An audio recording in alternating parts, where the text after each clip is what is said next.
السلام عليكم.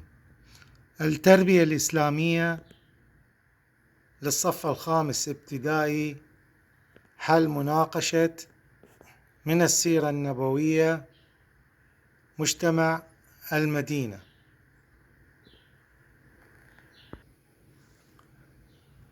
أولاً، ما اسم المدينة المنورة قبل هجرة النبي صلى الله عليه وآله وسلم؟ كان اسمها مدينة يثرب. ثانياً، كان في المدينة دينان، ما هما؟ أولاً، العرب الوثنيون. ثانياً، اليهود. ثالثاً، كيف كانت أحوال العرب في المدينة قبل مجيء النبي صلى الله عليه وآله وسلم؟ كان بين العرب حروب ونزاعات، وكان اليهود يشجعون على العداوة.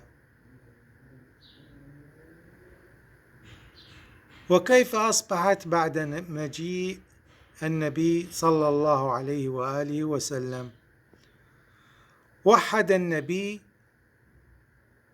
بين قبيلتي الأوس والخزرج، وأصبحوا إخوانا بعد أن كانوا أعداء. رابعا، ما القبيلتان الكبيرتان في المدينة؟ الأولى الأوس، والقبيلة الثانية الخزرج. خامسا، هناك فئتان من المسلمين بعد الهجرة إلى المدينة، اذكرهما: المهاجرين والأنصار. سادسا، ما مكونات المجتمع في المدينة بعد دخول الإسلام إليها؟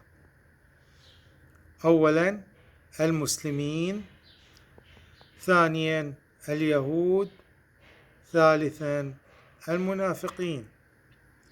مع تمنياتي لكم بالنجاح والتوفيق.